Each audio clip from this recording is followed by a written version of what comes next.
ये है दुनिया का सबसे खतरनाक जेल जो समंदर के बीच में एक आइलैंड पे बना हुआ है। और ये है वो 3 कैदी जो जुलाई 1963 को इस खतरनाक जेल से फरार हो गए। उन तीनों के लिए वहाँ से भाग जाना इतना आसान नहीं था, क्योंकि वहाँ हर आधे घंटे बाद हर कैदी के सेल को चेक किया जाता था और 24 घंटे हर कैदी पे नजर रखा जाता था।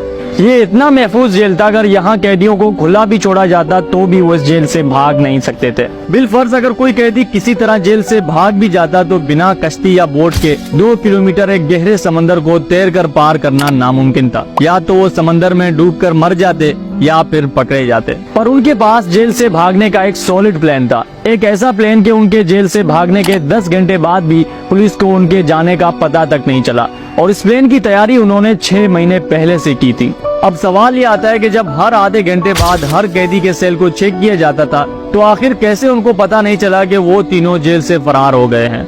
और बिना कश्ती या लाइफ जैकेट के कैसे उन्होंने 2 किलोमीटर लंबा समंदर पार कर लिया। फ्रैंक मॉरिस, क्लैरिस एंगलिन, जॉन एंगलिन और एलन वेस्ट, इस पूरे प्लान का मास्टरमाइंड था फ्रैंक मॉरिस, जो इन सबसे पुराना था जेल में और उसको जेल के हर चीज का पता था कि कब कहाँ कितनी सिक्योरिटी होती है और कौन कौन से रास्ते जेल से बाहर जाते हैं। फ्रैंक ने सबसे पहले उन तीनों को कहा कि किसी तरह हम सबको जेल के ब्लॉक बी में शिफ्ट होना पड़ेगा, क्योंकि वहाँ की सेल्स की दीवारें सिर्फ 6 इंच मोटी थी, जो जेल के बाकी दीवारों से बहुत ही ज्यादा पतली थी, जिनको तोड़ना और सुराख करना भी इनके लिए आसान था। उन्होंने ऐसा ही किया। उन सब ने एक एक दरखास्त जमा किए जेल इंतजामिया के पास कि उनको जेल के ब्लॉक बी में शिफ्ट किया जाए। उनको पहले वाले ब्लॉक में कुछ मसले हैं। कुछ दिनों बाद उनके दरख्वास्त भी मंजूर हो गए और उन चारों को जेल के ब्लॉक बी में शिफ्ट किया गया। खुशकिस्मती से उन चारों के सेल्स भी साथ साथ में थे। प्लान का पहला स्टेप तो बहुत ही आसानी से मुकम्मल हो गया था, पर आगे जो उनको करना था वो उनके लिए बिल्कुल भी आसान नहीं था। उनको अपने सेल के पीछे वाले साइड पे एक सुराख बनाना था, जिससे वो अपने सेल से बाहर निकल सके।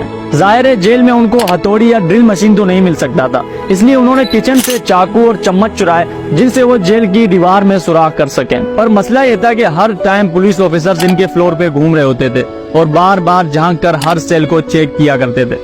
अगर पुलिस को जरा भी शक होता उन चारों पे या जरा भी पुलिस को आवाज आती दीवार तोड़ने की, तो उनका प्लान पूरी तरह फेल हो सकता था। और फ्रैंक को इस चीज का पहले से पता था और इसका भी प्लान था उसके बाद। जेल में हर 2 दिन बाद एक म्यूजिकल क्लास होती थी, जिसमें सारे कैदी एक ग्राउंड में जमा होकर स्पीकर्स में गाने चलाते थे और गिटार बजाना सीखते थे, और पूरे जेल की पुलिस भी उनके साथ वहीं पे होती थी। इसी मौके का फायदा उठाकर वो चारों अपने सेल्स में आते और अपने सेल्स की दीवारों को काटना शुरू करते। इस टाइम सारे पुलिस ऑफिसर्स नीचे ग्राउंड में होते थे और शोर की वजह से उनकी दीवार काटने की आवाज भी किसी को नहीं आती थी। कई महीनों तक वो यही करते रहे और अब काफी हद तक उन्होंने दीवार भी काट दी थी। पर अगला मुश्किल उनके लिए ये था कि उनको रात के अंधेरे में भागना था और पूरी रात पुलिस ऑफिसर्स उनके फ्लोर पे घूम रहे होते हैं और हर सेल को चेक कर रहे होते हैं। अगर वो जेल से भाग गए तो कुछ ही मिनटों में पुलिस को पता चल जाएगा उनके भागने का और वो पकड़े जाएंगे।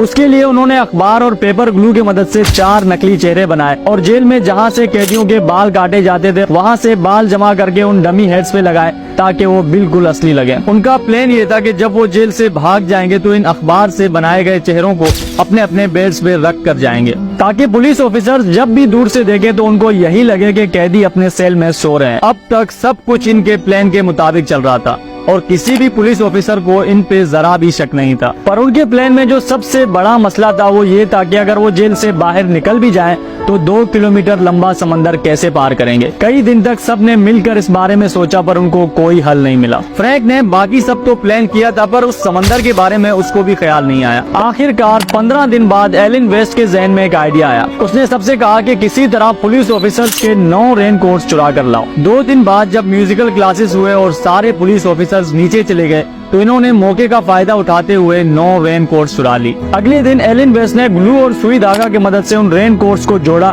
और एक बोट बनाया जिसमें हवा भरकर वो समंदर पार कर सकते थे। अब सब कुछ बिल्कुल सेट था।